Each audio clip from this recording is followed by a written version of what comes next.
Hey guys, it's Xander here, and we're back looking at Standard. With Guilds of Ravnica Pro Tour popping up with a whole heap of mono-white Weenie decks, or mono-white aggro, and a heap of Boris aggro, or Boris aggro, because it's basically just the mono-white with a splash of red. I thought I'd post this deck up, because this is something I come up with about a month ago. I put it together. I challenged myself to make a mono-white aggro deck because I heard that people had started playing that in the meta. So I put this together without looking at any other reference material, and I was pleasantly surprised just recently to see how close it was to the actual top-tiered decks at the moment. So I am running some cards that they're not running. I'm not sure whether or not that's better or worse. The deck works sensationally as it is, so I'm sure you guys are going to love it. I'll just touch over the main board, I'll touch over the sideboard, talk about the interactions between, and hopefully you guys enjoy the video. To start off the lineup, we're running a 4 of Sky Marcher Aspirant, which is for 1 white. It's a 2/1 Vampire Soldier with Ascend, so if you have 10 or more permanents, you have the City's Blessing. And if you have the City's Blessing, it has Flying. So it's for 1, a 2/1 with Flying if you have 10 or more permanents. It's not hard to get this online. Having 5 creatures and 5 lands is pretty damn easy in this deck. So more often than not, it's going to be swinging in as a 2/1 flyer. This is just the start of our 1-drops. We're running 20 in the deck. A lot of people are running more, some people are running less, but this is the number that I've come to, and it's worked pretty damn well so far. On the utility side of stuff, we're running a 4 of Dauntless Bodyguard, which is for 1 white. It's a 2/1. As Dauntless Bodyguard enters the battlefield, choose another creature you control. Sacrifice Dauntless Bodyguard. The chosen creature gains indestructible until end of turn. So this is really important to be saving our key pieces or utility pieces going into the late game, but even early, a 2/1 for 1, it's just great stats. Running a 4 of Healer's Hawk, which is for 1 white. It's a 1/1 with Flying and Lifelink.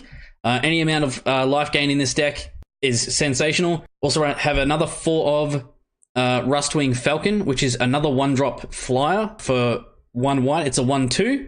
Again, just poking damage through with evasion is what this deck's trying to do. Playing our stuff later on that's going to buff our squads and make our stuff swing in and hit harder. I'm running a 4 of Hazda Marshal. A lot of people you'll see in the Pro Tour list, they'll be running Snubhorn Sentry, which is a sensational card. So Snubhorn is for 1 white. It's a 0/3 with Ascend. So if you have 10 or more permanents, you have the City's Blessing. And as long as you have the City's Blessing, it has +3/+0. So it's a 3/3 for 1. This is a good card.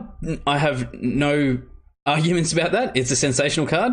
If I was trying to go full on the Ascend plan, then this would definitely be a card that I'd want to be running. But I found that the evasion through Flying was always a better option for me personally in the meta that I've been coming up against. So Snubhorn Sentry wasn't something that ended up slotting into the deck. With the Hazda Marshal, though, I was able to generate extra tokens, which gave me more lifelink and more bodies, and you'll see in a second it ends up being more draw card as well, which is great. So Hazda Marshal's for 1 white. It's a 1/1. Whenever Hazda Marshal and at least 2 other creatures attack, you create a 1/1 white soldier with lifelink.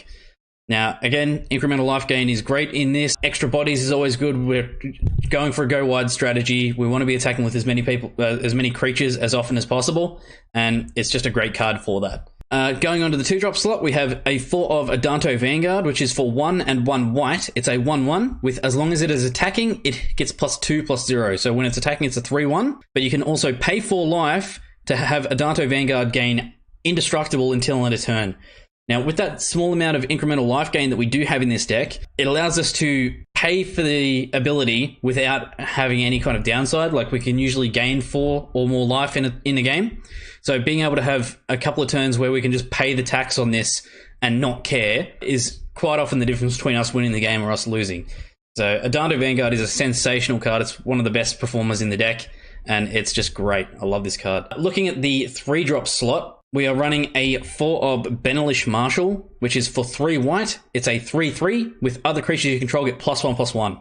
So playing out on curve, we want to go 1 creature on turn 1, 2 creatures on turn 2, this on turn 3, and absolutely smashing face the entire time.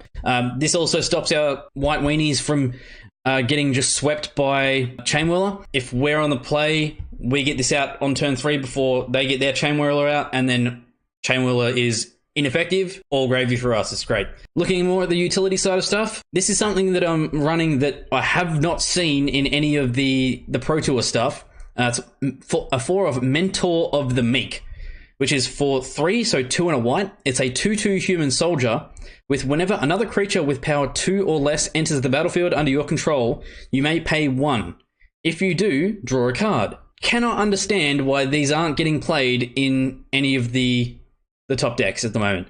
For me, this is just an absolute include in this deck because just about everything is a 2-power guy. 6 creatures in here that I'm not drawing cards off when I play them, and there's 38 creatures in the deck. Having one of these out allows us to play a creature, draw a card, play a creature, draw a card, play a creature, draw a card, or not even play a creature. We could just swing and generate tokens and get more creatures, making us draw more cards. It's just on an ETB. It's absolutely insane. I don't know why they're not playing it. Against control, if they can't just answer this when we play it, then we're going to get more card draw out of it, and it gives us a chance to actually out-tempo control. It's just all good. I haven't seen anything bad about this card, and I just can't get why they're not playing it. Another card in the 3-drop slot, I'm not running a 4 of this, but I think 3 of is good enough.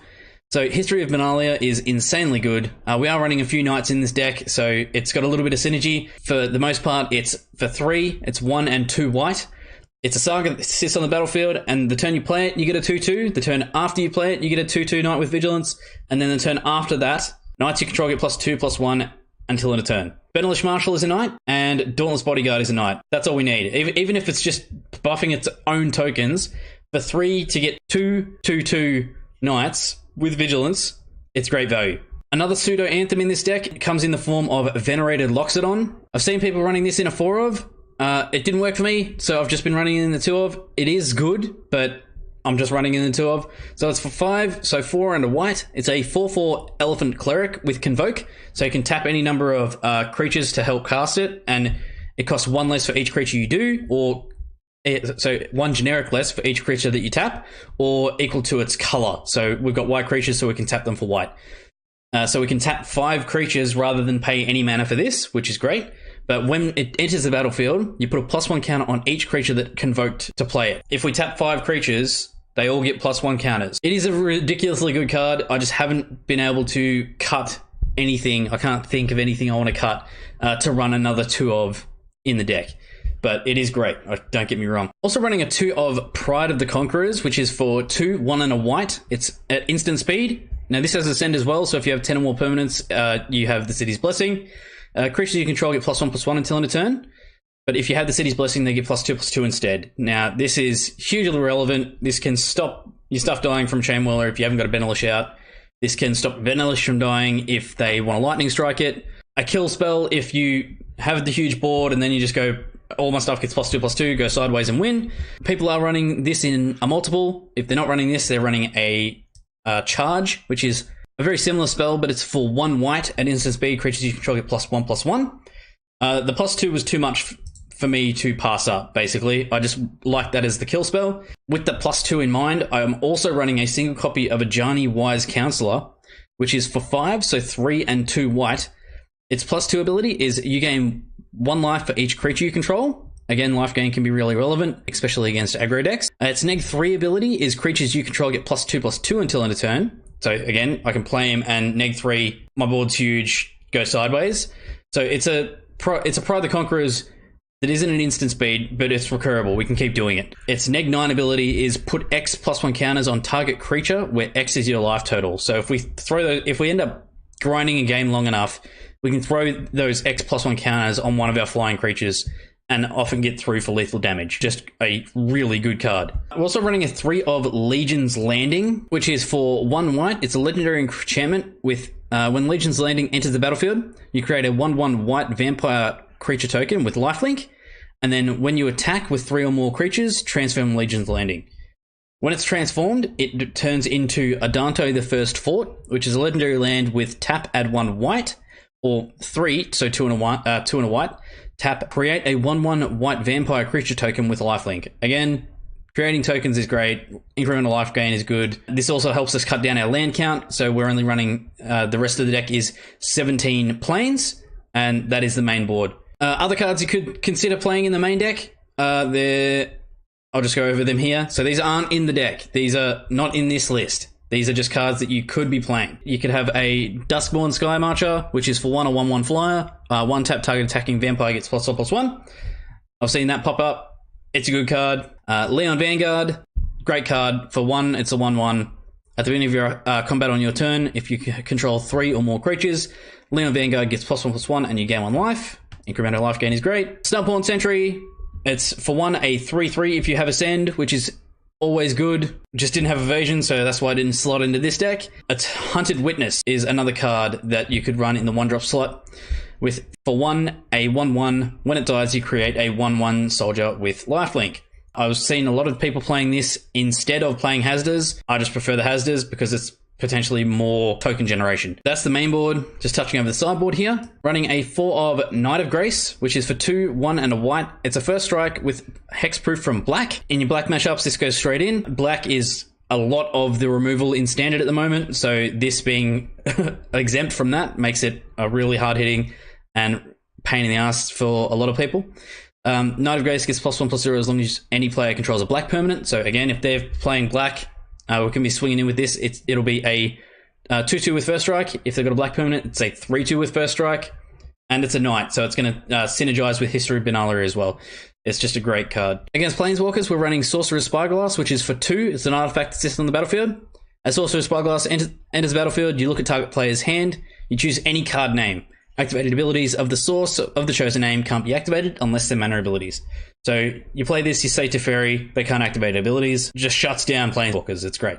For the graveyard, or not graveyard, for the Golgari matchups, they've got a lot of ETBs with their Explores and Return from Graves. Takatli Honor Guard just answers that. It's for 2, 1 and a white. It's a 1/3 human soldier with creatures entering the battlefield don't cause abilities to trigger. It hoses the Explore mechanic and it stops all of the a lot of the recursion from any of the creatures that the Golgari deck has. A 2 of Ajani, Adversary of Tyrants, which is for 4, 2 and 2 white.